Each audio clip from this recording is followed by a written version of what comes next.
뒤에 유인물 놔뒀는데 혹시 가져오셨나요? 혹시 안 가져오신 분들은 저 뒤에 유인물이 있는데 조금 나눠주시면 좋겠습니다. 찬양대 유인물 다 갖고 계시나요?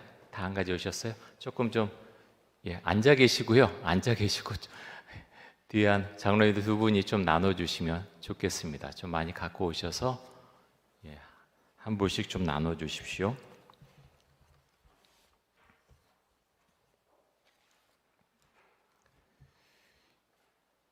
이제 이스라엘이 다윗과 솔로몬을 거쳐서 이제 나눠졌죠. 지난번에 이제 나눠졌는데 남쪽은 르호보암이고요, 북쪽은 여로보암이죠. 다 가지셨어요? 안 가신 분은 손 한번 들어주세요. 드릴 테니까요. 다 가지셨습니까? 온라인으로 예배 드리시는 분들은 나중에 주일에 오셔서 한 번씩 가져가시면 좋겠습니다. 저희가 열왕기를 읽다 보면, 열왕기도 그렇고요, 역대기도 그렇고 읽다 보면 왕들이 좀 헷갈립니다.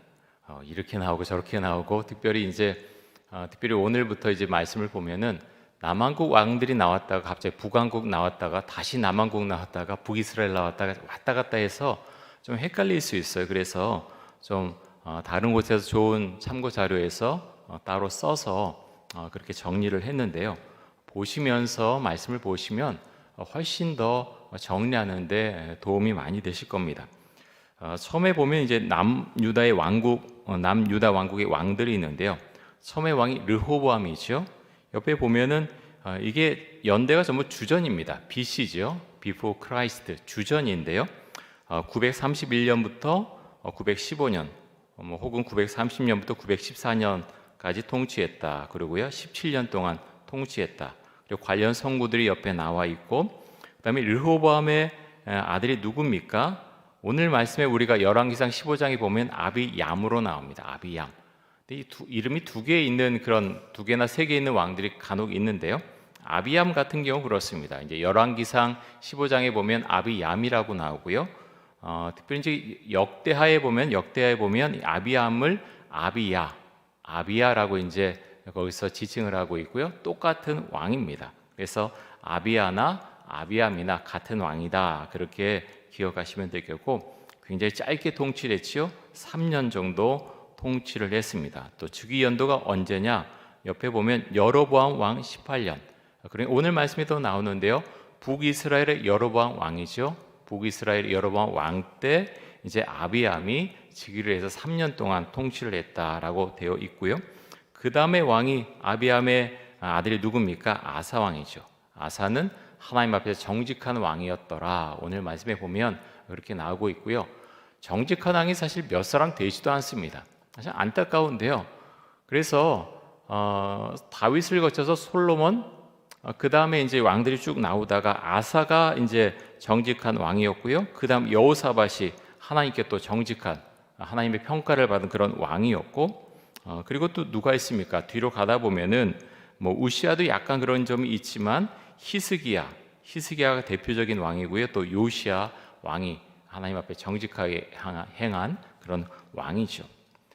북이스라엘 왕국의 왕들 보면요. 처음은 이제 여로보암 1세죠. 여로보암 1세라는 건 나중에 2세가 있기 때문에 1세라는 이름을 붙인 것이고요. 여로보암 1세는 약 21년 동안 통치를 했고, 옆에 이제 가로에 22년이라고 되어 있는 것은 즉위 연도까지 쳤을 때 이제 22년이라고 이제 이해를 하시면 되겠고요.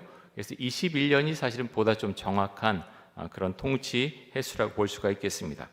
자, 여로보암 1세의 아들은 이제 나답이죠. 오늘 이제 본문에 나오는데요. 그래서 1년밖에 사실 통치를 하지 못합니다. 바하사에게 죽임을 당하죠. 바하사에게 살해를 당합니다. 하나님께서 너희 집안 여로보암 이 왕이 악하게 행동했기 때문에 너희 집안을 멸절시킬 것이다 라고 이제 아이야 선지자를 통해서 말씀하셨는데, 그 말씀을 그대로 이루어 가시죠. 자, 그 다음에 나답을 죽이고 왕위에 오른 사람이 바하사라는 사람이고요. 23년 동안 왕위에 올라서 이제 통치를 하게 됩니다. 그렇게 해서 우리가 이제 쭉 볼 텐데요. 그래서 웬만하면 좀 갖고 다니시면 좋겠습니다. 그래서 자꾸 비교해서 보시고요. 말씀을 보실 때도 그렇게 좀 보시고, 그래서 여러분 특별히 열왕기나 역대하를 볼 때 이렇게 비교하면서 조금 좀 기억도 해가면서 자세히 보시는 게 아무 생각도 없이 막 세 번, 네 번 읽는 것보다 사실 좀 정확하게 말씀을 읽을 수 있는 좋은 방법입니다. 자, 마지막에 보면은 이제 이스라엘 및 유다 왕들이 통치하던 시대의 기록, 선지자들의 활동, 선지자들이 이제 어느 시대에 활동을 했는가에 대해서 이제 나와 있고요. 그래서 나중에 이제 좀 더 다루겠습니다. 그것도 이제 참조하시면서 말씀을 보시고 열왕기도 그렇고 역대기도 그렇고 또 하나 이 선지서에 이런 연대기가 있으면 좋은 게 선지서를 볼 때 이 선지자가 어떤 시대 때 활동했던 선지자인가를 알면은 사실 말씀을 좀 더 분명히 볼 수가 있겠죠. 앞에 왕들도 나와 있으니까 그거를 조금 읽을 때마다 조금 좀 귀찮지만 한번 찾아보셔서 확인하시면 시대적인 배경을 좀 더 이해하는데 도움이 많이 되리라고 생각이 됩니다. 그렇게 나중에 이제 보시고요. 계속 좀 가지고 다니시면 좋겠습니다. 자, 오늘 이제 열왕기상 15장 말씀인데요. 남유다의 아비얌 왕이 나오고요. 또 아사 왕이 나오죠. 또 북이스라엘에는 여로보암 왕, 나답 왕, 바아사 왕에 대한 이야기가 있습니다. 자, 오늘 말씀 가운데서 1절과 2절 한번 보겠습니다. 느바세 아들 여로보암 왕 18째 해에 아비암이 유다 왕이 되고 예루살렘에서 3년 동안 다스리니라. 그의 어머니 이름은 마아가요 아비살롬의 딸이더라. 자, 남유다의 르호보암은 17년 동안 통치를 했고요. 그렇게 통치하다 죽었고 북이스라엘의 여로보암 1세는 21년 동안 통치를 합니다. 자, 그래서 1절에서는 여로보암 왕 18째 아비암이 유다 왕이 되었다라고 이제 말씀하고 있죠. 르호보암의 아들 아비암이 유다 왕이 되었다라고 이제 말씀을 하고 있습니다. 아까도 말씀드렸지만 이제 열왕기에서는 아비얌으로 나오고요. 역대기에 보면 아비야로 이제 나오죠. 똑같은 사람이라고 하는 것을 기억을 하시기 바랍니다. 근데 오랫동안 왕이 있지 못하죠. 아버지는 오랫동안 통치했지만 악한 왕이었지만 오랫동안 통치한 그런 왕들이 있습니다. 근데 성경은요, 그렇게 오랫동안 통치하고 나라가 부강했다 그래서 참 대단히 통치를 잘했고 위대한 정치가 했다라고 절대로 말하지 않습니다. 하나님의 시각은 다릅니다. 짧게 살아도 하나님의 말씀대로 따랐을 때 그가 온전한 삶을 살았다라고 말하지만 아무리 오래 통치하고 장수하고 또 나라가 부강해졌다고 해서 그 사람이 하나님의 뜻에 맞게 온전한 삶을 살았다라고 결코 말하지 않죠. 아비암 같은 경우는 어떻습니까? 온전하지도 못했고요, 악했고 그리고 오래 통치하지도 못했죠. 3년 다스리고 그는 죽습니다. 여러분, 왕이 된다는 건 어떤 것을 의미하는 것일까요? 왕이 된다. 예전에 왕은 그냥 신적인 존재였습니다. 절대적인 왕권을 갖고 있었죠. 권력이 더 강해지면요, 전 세계 그 역사를 통해서 보면 거의 다 신의 위치까지 올라갑니다. 그 왕의 권력이 약하면은 거기까지 가지 못하지만 나라가 강성해지고 또 힘이 생기면 스스로든지 아니면 옆에서든지 신의 존재까지 올라가게 되어 있죠. 그래서 왕은 절대 권력자고요. 왕이 명령하는 것, 말하는 것 곧 법입니다. 그럼 왕이 다 가진 것 같지 않습니까? 그런데 그렇지 않다는 거예요. 오늘 말씀에도 보면 이렇게 절대 권력을 가졌지만 절대 권력을 가진 아버지를 보면서 자라났고 자기가 절대 권력을 가진 왕이 되었지만 얼마 동안 통치합니까? 3년 통치하고 살해당합니다. 죽죠. 왕의 자리는 참 쉽지가 않은 것 같아요. 선하다라는 것이 참 좋지만요, 하지만 왕은 선하기만 해서는 안 되죠. 왕의 자리를 노리는 사람들이 생각보다 많습니다. 우리가 어떤 역사를 보면 참 많이 알고 있지 않습니까? 얼마나 그 자리를 흔드는 사람이 많습니까? 왕이요, 그래서 호의호식하고 이제 자기 좋은 것만 하고 그럴 것 같지만 우리 역사를 통해서 많이 보지 않습니까? 고려 시대, 조선 시대 왕이 되기 위해서 교육받는 것이 대단하고요. 또 그런 스승과의 어떤 질의응답을 통해서 공부도 하고 여러 가지 참 머리 아프게 늦게까지 정말 제대로 된 왕이라면 그 업무에 시달리는 경우도 굉장히 많이 있었던 것으로 보입니다. 하나님은요, 모든 것을 다 갖기는 안 하시는 것 같습니다. 한 사람의 인생을 보면 어떤 완벽해 보이는 어떤 사람의 인생이 있죠. 여러분 주변에 그런 분이 계십니까? 다 갖추고 있는 것 같아요. 뭐 좋은 집안에서 태어나고 물질적으로도 어렵지 않고 뭐 좋은 학교 가고 뭐 좋은 데 취직하고 사업도 잘하고 뭐 좋은 남편과 아내도 얻고 뭐 굉장히 다 뭐 완벽한 것 같은데 가만히 들여다보면요, 완벽한 인생은 한 인생도 없습니다. 그렇지가 않죠. 제가 목회하면서 보면은 참 괜찮은 분이고 다 좋은 것 같은데 이야기 나누다 보면 뭔가 걸리는 게 있어요. 괜히 예수님 믿고요, 그 앞에 엎드리는 게 아니에요. 혼자 할 수 없기 때문에 엎드리고 우리가 하나님을 믿고 기도를 하는 거겠죠. 오늘 말씀에 보면 여러 왕들과 대비해서 나오는 사람의 이름이 있는데 누굽니까? 다윗입니다. 다윗. 정말 엄청나게 나오죠. 뭐 아브라함이나 다윗의 이름은 정말 많이 등장을 하는데요, 계속해서 비교합니다. 다윗은 이랬는데 이 사람은 이랬다. 다윗은 이런 삶을 살았는데 이 사람은 이랬다라고 계속해서 비교합니다. 왜 그렇습니까? 하나님께서 보실 때요, 다윗 같은 인생이 없었다는 거예요. 다윗 같은 신앙을 가진 사람이 없었다. 그렇기 때문에 계속해서 다윗의 이름을 계속해서 지금 집어넣고 그래서 다른 사람과 비교하고 있습니다. 그런데 여러분 어떻습니까? 다윗의 인생은 완벽했나요? 별로 그런 것 같지 않아요. 8명이 있었죠. 아들이 8명이 있었는데 뭐 다른 곳에서는 7명이라고도 하는데 뭐 7명이나 8명이 어쨌든 막내로 이제 태어나죠. 가정에서 별로 인정받지 못합니다. 형들에게 멸시도 많이 당하고요, 무시도 당하죠. 그런 가운데서 양을 치는 일을 했고, 근데 다윗의 인생을 완전히 변하게 하는 그런 일이 생기죠. 형들에게 도시락 갖다 주러 갔다가 골리앗과 싸웁니다. 이거 완전 영화죠, 진짜. 영화인데요, 저는 이런 걸 생각하면 하나님의 인도하심과 또 하나님의 어떤 섭리, 그런 것이 정말 엄청나다라는 생각을 이런 장면을 볼 때마다 생각을 하게 됩니다. 다윗은 골리앗과의 대결에서 승리하죠. 이스라엘 백성의 영웅으로 떠오릅니다. 그런데요, 인생은 그렇게 만만하지 않습니다. 영으로 떠오르고 천부장이 되고 창창대로를 걸어갈 것 같지만 그렇지 않죠. 사울 왕이 미워합니다. 이유가 뭡니까? 자기보다 높아졌다. 이름도 명성도 높아지고요, 언젠간 다윗이 왕이 될 것이다. 나를 물리치고 왕이 될 것이다. 그런 생각에 사로잡히게 되죠. 다윗을 그냥 두지 않습니다. 계속해서 죽이려고 하죠. 다윗이 얼마나 억울했겠습니까? 사울 왕에게 잘못한 거 아무것도 없잖아요. 정말 충성했고 목숨 바쳐서 싸웠을 뿐인데 그는 도망 다녀야 됩니다. 도망가지 않으면 죽을 수밖에 없어서 도망을 가야만 했죠. 그런데 다윗은요, 이 기간 동안에서 성장합니다. 사람이 살아가는 것이 무엇인지, 한편 자기도 모르게 정치가 무엇인지, 사람을 어떻게 다스려야 되는지, 어떻게 리더십을 갖고 이 백성들을 이끌어야 되는지 400명의 사람들을 처음 이끌고 다니지 않습니까? 어떤 군대를 모집한 것도 아니고요, 억울하고 원통한 일을 당한 사람들이 다윗 주변에 모여들죠. 어떻게 보면 오합지졸 같은 그런 사람들을 데리고서 그는 나중에 정말 강한 군대로 그렇게 만들어가고 성장을 하게 됩니다. 그래서 여러분, 우리가 억울한 일을 당할 때 다윗을 좀 생각하면 좋겠습니다. 사실 억울한 일을 당하면 너무나 정말 화도 나고 감당하기 어렵지 않습니까?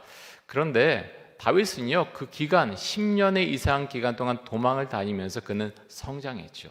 왕으로서의 리더십을 갖게 되고요, 저 밑바닥에 있어서 왕은 그냥 다 모든 것 명령하고 다 좋을 것 같은데 어떻습니까? 시글락 같은 데서는 다윗의 부하들이 가족들이 전부 이제 아말렉 사람들에게 잡혀간 것 보고 돌을 들어서 치려고 그러지 않습니까?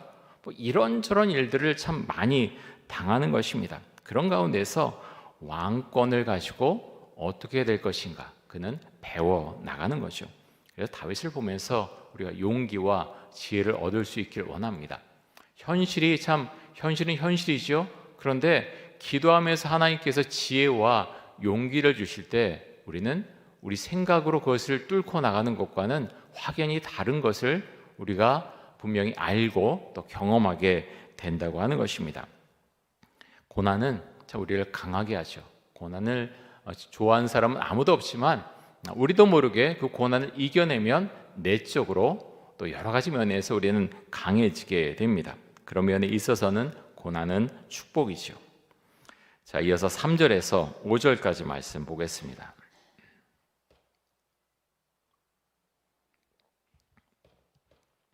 아비암이 그의 아버지가 이미 행한 모든 죄를 행하고 그의 마음이 그의 조상 다윗의 마음과 같이 아니하여 그의 하나님 여호와 앞에 온전하지 못하였으나 그의 하나님 여호와께서 다윗을 위하여 예루살렘에서 그에게 등불을 주시되 그의 아들을 세워 뒤를 잇게 하사 예루살렘을 견고하게 하셨으니 이는 다윗이 햇사람 우리아의 일 외에는 평생의 여호와 보시기에 정직하게 행하고 자기에게 명령하신 모든 일을 어기지 아니하였음이라. 자, 아비암은 다윗과 마음이 같지 않았다라고 이제 말씀하죠. 하나님 앞에서 온전하지 못했다라고 말씀하고 있습니다. 근데 그러함에도 불구하고 하나님께서는 다윗을 위해서 아비암에게 등불을 주셨다라고 말씀하죠. 자, 아비암을 이제 하나님께서 아비암을 위해서가 아니라 다윗을 위해서 등불을 주셨다. 여기서 말하는 등불은요, 후계자, 아들을 의미하는 것으로 보입니다. 근데 참 재미있지 않습니까? 아비암 때문에 주신 게 아니에요. 짧게 그렇게 인생을 살았다, 불쌍해서 준다라는 게 아니고요.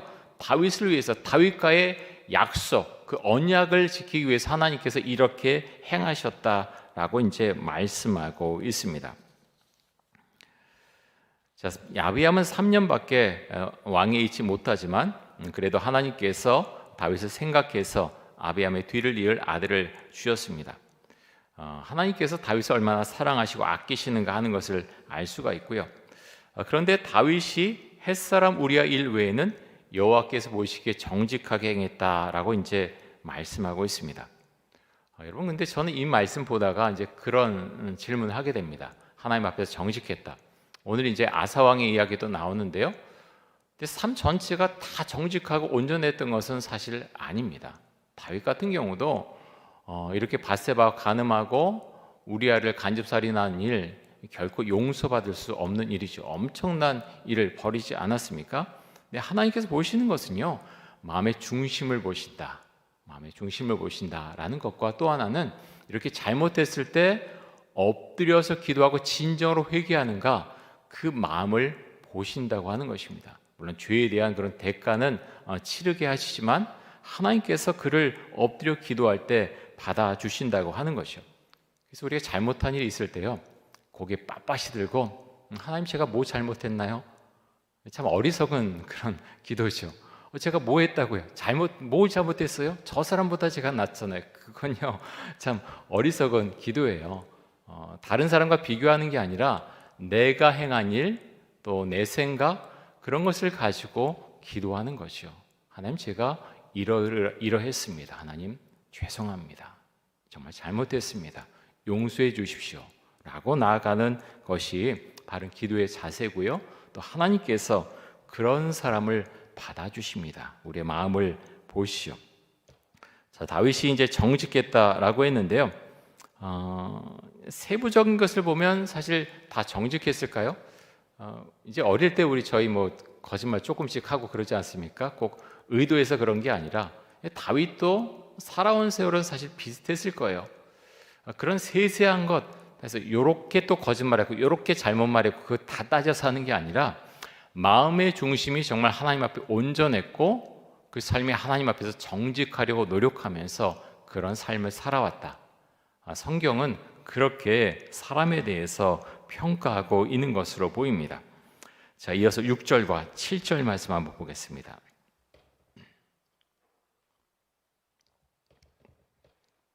르호보암과 여로보암 사이에 사는 날 동안 전쟁이 있었더니 아비암과 여로보암 사이에도 전쟁이 있으니라. 아비암의 남은 사적과 그 행한 모든 일은 유다왕 역대시락에 기록되지 아니하였느냐. 여러분, 이 사람들이, 이 왕들이 왜 전쟁했을까요? 하나님의 영광을 위해서? 아니죠. 그렇지 않습니다. 자신의 권력을 위해서, 권력 유지를 위해서 좀 더 다른 나라를 침략하고 빼앗아서 내 걸로 만들기 위해서 여러 가지 세속적인 욕망으로 이들이 전쟁을 벌였을 것입니다. 근데 전쟁 생각하면요, 참 참혹하지 않습니까? 이 시대 왕을 잘못 만나면 죽습니다. 다 포로로 끌려가고요. 바벨론에게 나중에 멸망당하지만, 여러분, 우리가 사실은 그냥 그렇게 성경 읽지만 영화 같은 데서도 이제 우리가 보지 않습니까? 전쟁이 나면요, 비참하게 죽든가 부상당하든가 굶어 죽든가 개처럼 끌려가든가. 전쟁이 났다는 건요, 이거 보통 일이 아니에요. 죽느냐 사느냐, 내 가족이 죽느냐 사느냐, 내가 제대로 먹고 사느냐 아니면 굶어 죽느냐, 정말 엄청난 일이 전쟁 가운데서 일어나는 거죠. 그래서 왕을 정말 잘 만나야 살아갈 수가 있는 것이죠. 자, 남유다의 아비암 다음에는 아사가 왕이 됐는데요. 아까도 말씀드렸지만 아사 왕은 하나님께서 보실 때 정직한 왕이었습니다. 자, 9절과 10절 한번 보겠습니다. 이스라엘의 여로보암 왕 제20년에 아사가 유다 왕이 되어 예루살렘에서 41년 동안 다스리니라. 그의 어머니의 이름은 마아가라, 아비살롬의 딸이더라 그랬습니다. 자, 그의 어머니의 이름이 마아가라 그랬는데요. 여러 가지 이제 이름이나 문맥상으로 보면은 이게 어머니가 아니고요, 할머니가 좀 더 정확한 그런 호칭으로 보입니다. 영어 성경이나 다른 번역본 보면 할머니라고 번역한 것이 월등히 많습니다. 우리 개역개정판에서 어머니라고 번역했는데 할머니로 보는 것이 보다 정확하고요. 여기서 아비살롬은 다윗의 아들인 압살롬입니다. 압살롬의 딸. 근데 딸이 아니라 손녀로 이제 보는 것이 좀 더 정확한 것으로 보입니다. 그것을 한번 생각하시고 그렇게 읽어 나가시는 것이 좋을 것 같고요. 자, 이어서 11절에서 14절까지 말씀 보겠습니다. 아사가 그의 조상 다윗같이 여호와 보시기에 정직하게 행하여 남색하는 자를 그 땅에서 쫓아내고 그의 조상들이 지은 모든 우상을 없애고 또 그의 어머니 마아가가 혐오스러운 아세라상을 만들었으므로 태우의 위를 피하고 그 우상을 치고 기드론 시내가에서 불살랐으나 다만 산당은 없애지 아니하니라. 그러나 아사의 마음이 일평생 동안 여호와 앞에 온전하였으며, 13절에 나오는 그 어머니도 할머니가 좀 더 맞겠죠. 그것이 좀 더 정확한 표현이라고 할 수가 있습니다. 자, 하나님 앞에서 정직하게 평가받은 왕이 몇 사람 되지 않는데, 아까 처음에 말씀드렸듯이 지금 말씀에 나온 아사, 그리고 여호사밧, 그리고 히스기야, 요시야 정도가 하나님 앞에서 좀 인정을 받았던 그런 왕들이라고 볼 수가 있습니다. 자, 12절에 보면 남색하는 자를 그 땅에서 아사가 쫓아냈다라고 말하고 있죠. 그래서 남색한다고 하는 것은요, 이전에 이방 신전에는요 거의 그런 제사를 빌미로 해서 제사를 드려 오는 사람들과 성관계를 맞는 그런 창기들이 있었습니다. 여자 창기들, 또 남자 창기들이 있었는데, 그런 사람들을 지금 아사 왕이 그 남색하는 자를 그 땅에서 쫓아냈다. 그래, 신전에서 성광에 맺는 이런 창기들을 쫓아냈다라고 이제 말하고 있는 것이죠. 또 아사 왕은 우상을 없앴고요. 그의 할머니 마아가가 아세라상을 만들자 어떻게 합니까? 태우의 위를 패했다라고 말하고 있고, 또 그 우상을 찍어서 기드론 시내가에서 불살라 버렸습니다. 아사 왕의 신앙이 대단하지 않나요? 할머니가 아세라 만들었으면 할머니 좀 그렇게 하지 마세요, 그렇게 하면 안 돼요 라고 말할 수도 있었지만 사실 거기를 넘어갔겠지요. 신앙의 세계는요 사실 그렇지 않습니다. 분명해야만 신앙을 지킬 수가 있는 것이죠. 그래서 태우의 위를 패했고 우상을 찍어서 기드론 시내가에서 불살라 버리게 됩니다. 근데 아사 왕이 모든 것을 다 잘한 것은 아닙니다. 오늘 이제 본문에도 나오는데요. 자, 16절부터 22절까지 말씀 한번 보겠습니다.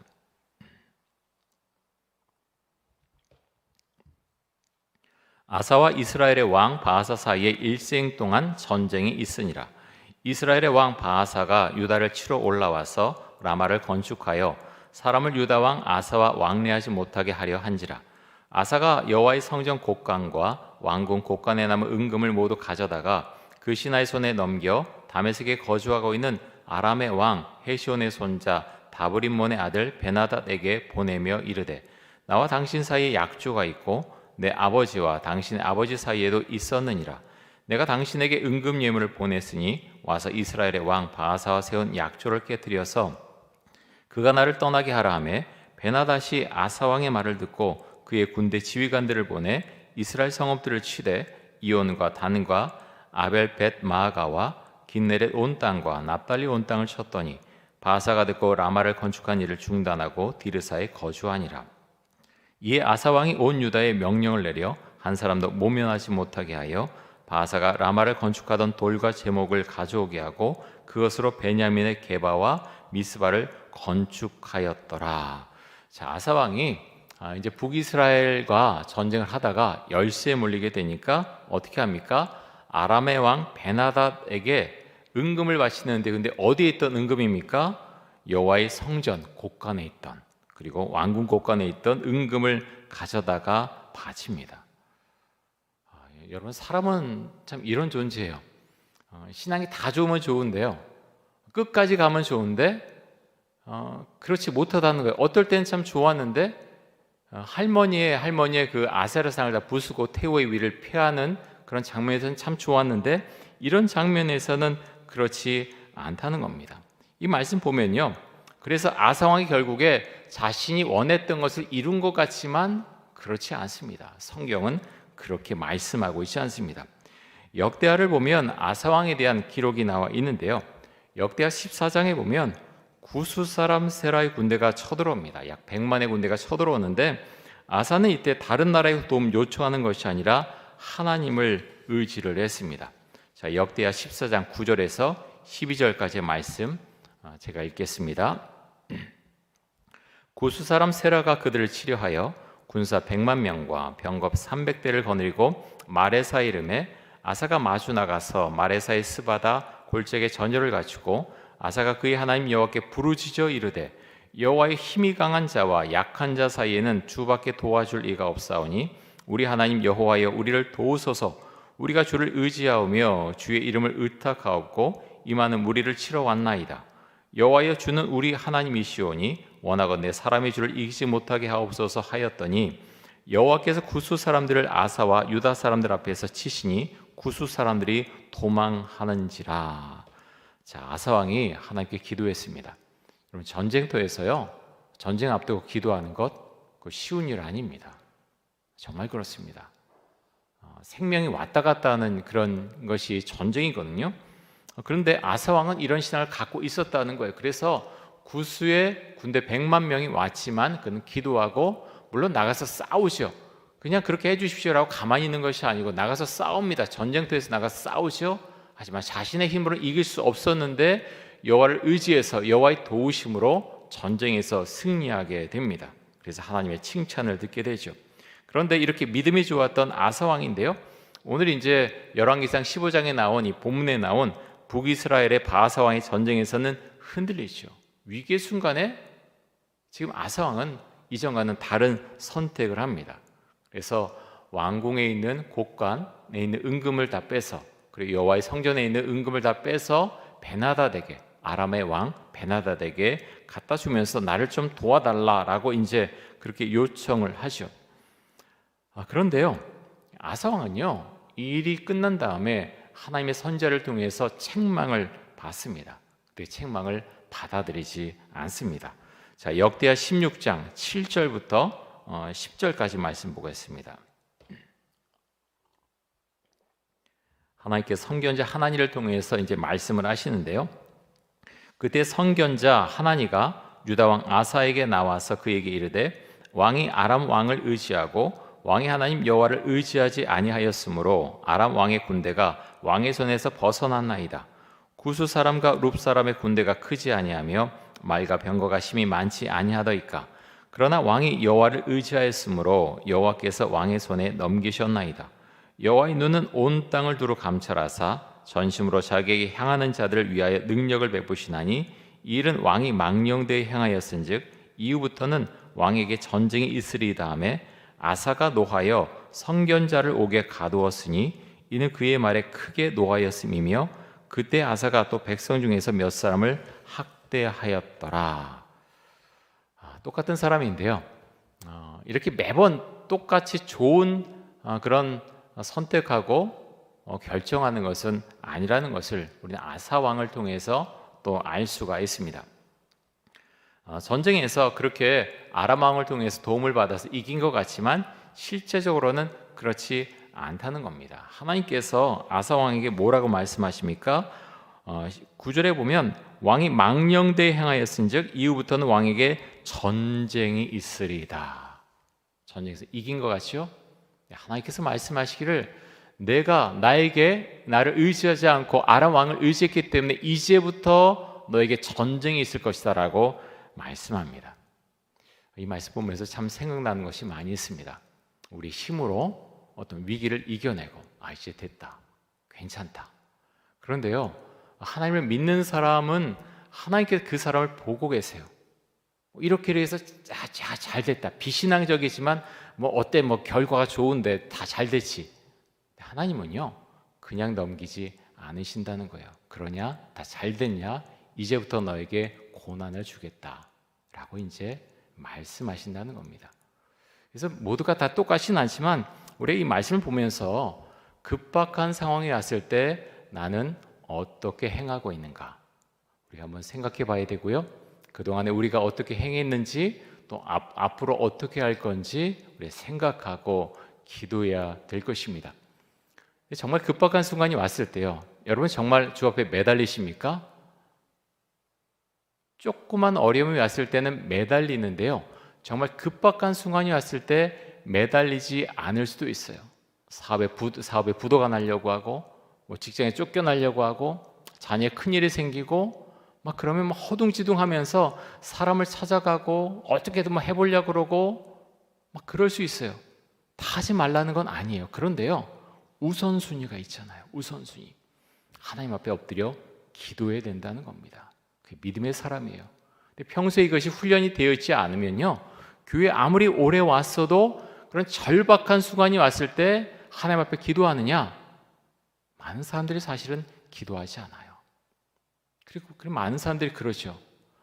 교회 좀 오십시오. 목사님 정말 힘든 일이 생겼어요. 그 일이 해결되면 올게요. 뭐가 이상하지 않아요? 성경은요, 성경 그렇게 말씀하신 적이 한 번도 없어요. 내가 어려운 일이 있느냐? 밖에서 잘 해결하고 다 해결되면 그 다음 나에게 와라. 하나님 한 번도 그렇게 말씀하신 적이 없어요. 제가 목회를 하다 보면요, 그런 사람들 너무나 많습니다. 너무 많아요. 정말 많습니다. 정말 그렇게 신앙이 좋은 분처럼 보였고 많은 것을 이렇게 산 것 같았는데 어려운 일이 오잖아요. 볼 수가 없어요. 그 일 때문에 그 일에 다 쫓아다닌다는 거예요. 예배를 안 드리고요. 그래서 다른 기본적으로 해야 될 것들을 안 합니다. 참 마음에 안타까움이 있어요. 성경을 제대로 만약 그분이 읽었다면, 제대로 해석을 했다면, 예배를 온전히 드렸다면 그렇게 하지 않았겠죠. 하나님을 제대로 만났다면, 하나님을 조금이라도 좀 더 정확히 알았다면 그렇게 하지 않았겠죠. 많은 분들이 떠나갑니다. 코로나 때 어떻습니까? 많은 사람들이 교회를 욕하지 않습니까? 교회가 잘못한 것 회개해야 되겠죠. 목회자들 욕합니다. 잘못한 목사들 너무나 많습니다. 회개해야죠. 그런데요, 그것 때문에 교회 떠납니까? 왜 신앙을 가졌습니까? 유수에 나는 것. 목사들이 이러이러하더라. 교회가 이러이러하더라. 나 하나님 안 믿어. 교회 안 나와. 너무나 안타까워요. 만약에 그렇다면 우리가 제대로 된 교회를 만들어가고 또 목사가 잘못한 것, 그것까지 본인이 책임질 필요는 없어요. 사실은 정말 이상한 그런 목사들 굉장히 많이 있거든요. 그런 가운데서 사실은 많이 갈등하고 그럴 수 있지만 하나님 앞에서의 신앙은 개인과 또 하나님과의 관계에서 이제 판단을 할 수가 있고요. 또 우리가 어떤 공동체에 속해 있느냐, 그것이 우리에게는 너무나 중요할 것입니다. 그래서 여러분, 위기의 순간에 우리 정말 주 앞으로 나아갈 수 있게 원하고요. 역대하 16장 9절 말씀 기억하시면 좋겠습니다. 다시 한번 보겠습니다. 자, 앞부분에 보면 9절 앞부분에 보면 이렇게 말씀하시죠. 여호와의 눈은 온 땅을 두루 감찰하사 전심으로 자기에게 향하는 자들을 위하여 능력을 베푸시나니. 자, 전심으로 자기에게 향하는 자들을 위하여 능력을 베푸신다라고 말씀하고 있습니다. 하나님께도 좀 한 발을 들여놓을까? 세상에도 한 발을 들여놓을까? 이런 사람과 함께 하는 게 아니라 전심으로 하나님을 향하는 자, 그와 함께 하신다라고 분명히 말씀하고 있습니다. 자, 북이스라엘에서도 이제 왕이 바뀌게 되는데요. 오늘 열왕기상 15장 말씀 우리가 보고 있는데, 열왕기상 15장 25절부터 30절까지의 말씀을 한번 보겠습니다. 유다의 아사 왕 둘째에 여로보암의 아들 나답이 이스라엘 왕이 되어 2년 동안 이스라엘을 다스리니라. 그가 여호와 보시기에 악을 행하되 그의 아버지의 길로 행하며 그가 이스라엘에게 범하게 한 그 죄 중에 행한지라. 이 이사갈 족속 아이아의 아들 바하사가 그를 모반하여 블레셋 사람에게 속한 기쁘돈에서 그를 죽였으니 이는 나답과 온 이스라엘이 기쁘돈을 애워싸고 있었음이더라. 유다의 아사왕 셋째에 바하사가 나답을 죽이고 대신하여 왕이 되고, 왕이 될 때에 여로보암의 온 집을 쳐서 생명 있는 자를 한 사람도 남기지 아니하고 다 멸하였는데, 여호와께서 그의 종 실롯 사람 아이야를 통하여 하신 말씀과 같이 되었으니 이는 여로보암이 범죄하고 또 이스라엘에게 범하게 한 죄로 말미암음이며 또 그가 이스라엘의 하나님 여호와를 노엽게 한 일 때문이었더라. 자, 이 북이스라엘의 초대왕 여로보암, 하나님의 은혜로 왕이 됐죠. 선지자 아이야를 통해서 내가 10지파를 가져라 하나님께서 말씀하셨고 그대로 해주셨습니다. 그런데 왕이 되자 어떻게 합니까? 하나님 버리죠. 금송아지를 만듭니다. 단과 베델에 세우고 이 송아지들이 너희를 출애굽시킨 그 하나님이다, 너희가 섬길 하나님이다 라고 하면서 절하라고 하죠. 백성들을 그렇게 유혹을 합니다. 또 다른 우상들도 섬겼고, 그래서 여러 가지 악한 일을 많이 하게 되죠. 그래서 하나님께서 내 집안을 멸절시키겠다라고 말씀하시고 바하사를 통해서 멸절을 시키십니다. 말씀을 보다 보면요, 하나님께서 선한 세력, 선한 사람을 들어서 악한 사람을 다 멸하시기도 하지만 그렇게 하시지 않고 악한 사람을 들어서 악한 사람을 멸하시는 그런 경우도 굉장히 많이 있습니다. 이제 말씀에 나온 이제 여로보암의 집안 같은 경우가 그렇죠. 하박국 선지자가 고백한 이 말씀을 우리가 기억하기를 원하는데요. 하박국 3장 16절에서 18절까지의 말씀을 보겠습니다. 우리 말씀 같이 한번 읽겠습니다. 내가 들었으므로 내 창자가 흔들렸고 그 목소리로 말미암아 내 입술이 떨렸도다. 무리가 우리를 치러 올라오는 환난 날을 내가 기다림으로 썩이는 것이 내 뼈에 들어왔으며 내 몸은 내 처소에서 떨리는도다. 비록 무화과 나무가 무성하지 못하며 포도나무에 열매가 없으며 감람나무에 소출이 없으며 밭에 먹을 것이 없으며 우리의 양이 없으며 외양간에 소가 없을지라도 나는 여호와로 말미암아 즐거워하며 나의 구원의 하나님으로 말미암아 기뻐하리로다. 아멘. 하박 선지자는 이제 바벨론을 통해서 유다, 자신의 조국 유다가 멸망당한다는 것 알고 있습니다. 전쟁이 일어나서 나의 가족이 죽고 내 이웃들이 포로로 끌려간다고 하는 것 알고 있습니다. 그래서 뭐라고 말합니까? 내 창자가 흔들렸고 그 목소리로 말미암아 내 입술이 떨렸도다. 그는 떱니다. 여러분, 어떻게 떨지 않을 수가 있겠습니까? 전쟁은요, 죽느냐 사느냐예요. 선지자 예외는 아니죠. 근데 그런 가운데 있지만 이 선지자는 이렇게 고백을 하지요. 무화과 나무가 무성하지 못하고 포도나무에 열매가 없고 감람나무에 소출이 없고 밭에 먹을 것이 없고 우리의 양이 없고 외양간에 소가 없을지라도, 아무것도 없을지라도 저는 여호와로 인해서 즐거워하겠습니다. 기뻐하겠습니다. 이 고백은 아무나 할 수 있는 고백이 아니죠. 하박 선지자는요, 하나님께 막 항의했어요. 유다가 악하기로, 유다보다 더 악한 바벨론을 들어서 어떻게 유다를 치실 수 있습니까? 근데 하나님과 대화하면서 그것을 풀어나가죠. 여호와의 하나님의 이름을 높여드리고 하나님께 영광을 올려드립니다. 그러면서 하는 말이 아무것도 없을지라도 저는 여호와로 인해서 기뻐하고 즐거워하겠습니다. 그렇게 고백을 합니다. 우리가 이 신앙을 받아들이는 건 쉽지 않지만 우리가 이 말씀을 아멘으로 받아들이고요, 믿음은 선포하는 거라고 말씀을 드렸지요. 내 신앙 상태가 지금 여기까지 아닐지라도 고백하는 겁니다. 선포하는 겁니다. 주님, 저는 약해서 이 믿음 따라갈 수 없지만 저 연약함을 채울해 주시고 저의 신앙을 이끌어 주옵소서. 부족하고 약한 저를 붙들어 주옵소서.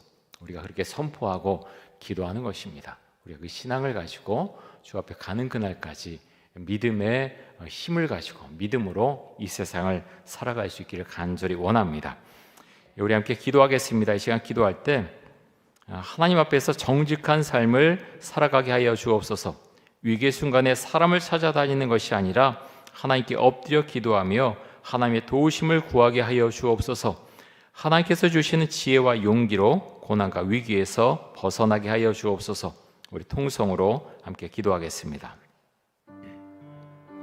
사랑의 주님, 오늘 열왕기상 15장 말씀을 보았습니다. 악한 왕들도 있었고 또 선한 왕 아사 왕의 내용도 살펴보았습니다. 하나님 아버지요, 아사는 하나님 앞에서 정직한 왕이었다라고 그렇게 성경지자는 평가하고 있습니다. 하나님, 우리는 어떤 인생을 살고 있습니까? 나는 하나님 앞에서 정직한 사람입니까? 그런 삶을 살아가고 있습니까? 다윗처럼 마음의 중심이 하나님을 향해서 온전하고 또 주께서 명령하신 것 감사하며 기뻐하며 하나님 그 말씀대로 우리는 순종하며 살고 있습니까? 하나님 아버지, 믿음의 길을 걸어가는 것, 우리가 세상에서 많은 사람들과 그렇게 교제하면서 또 돈을 벌면서 말씀을 지켜나가는 것 참 쉽지 않습니다. 하지만 주님, 이런 말씀을 볼 때마다 주 앞에 엎드려 기도하게 됩니다. 나의 의지는 약하고 나의 믿음은 참으로 연약하지만 하나님께서 나를 붙들어 주시고 인도하시면 우리가 주와 동행할 수 있다는 고백을 그렇게 주 앞에 드리게 됩니다. 하나님, 특별히 오늘 수요 예배 참여한 우리 모든 성도님들 한 분 한 분 기억해 주시고 주 앞에 엎드려 기도할 때 우리가 잘못할 때마다 다윗처럼 엎드려 기도할 때 주님 우리를 받아주시고 아버지, 우리를 내치지 마시고 주의 사랑으로 우리를 품어주시기를 간절히 원합니다. 하나님 아버지요, 우리 인생은 참으로 짧습니다. 우리가 이렇게 함께 모여서 예배드리고 있지만 우리도 언젠가는 주 앞으로 가게 될 것입니다. 아버지, 우리 인생의 유한함을 우리가 생각하면서 주 앞에 기도하며 온전한 삶을 살아갈 수 있기를 간절히 원합니다. 우리 마음 가운데 하나님 통회하는 마음을 주셔서 주 앞에 엎드려서 그렇게 기도하도록 해주시고 다윗이 엎드려 기도했던 것처럼 우리도 기도할 수 있기를 간절히 원합니다. 주의 성령께서 우리의 마음을 만져주시고 아버지, 우리의 악한 것들을 주님 채울해 주시고 하나님, 우리의 마음이 온전히 주만을 향할 수 있도록 주님 은혜를 도하여 주옵소서. 하나님 감사합니다. 우리가 세상 살아가면 참 바쁘지만 이렇게 잠깐 멈추고 또 수요 예배에 와서 함께 말씀을 듣고 또 기도하게 하신 것 감사합니다. 하나님, 주 앞에 이렇게 나왔사오니 오늘 예배 참여 모든 성도들 한 분 한 분 주님 함께 하시고 우리가 마음의 연약함과 또 세상에서 많은 어려움을 가지고 이 세상을 살아가지만 주여 아사 왕처럼 주 앞에서 정직했다라는 평가를 받을 수 있기를 간절히 원합니다. 하나님, 정직한 삶을 살아가도록 해주시고 주께서 인정하시고 또 기뻐하시는 삶을 우리가 살아갈 수 있도록 우리들 한 사람을 붙들어 주시고 또 우리 이촌동교회 또 목장교회를 주님 친히 붙들어 주시고 인도하여 주옵소서. 감사드리며 예수님의 이름으로 기도드립니다. 아멘.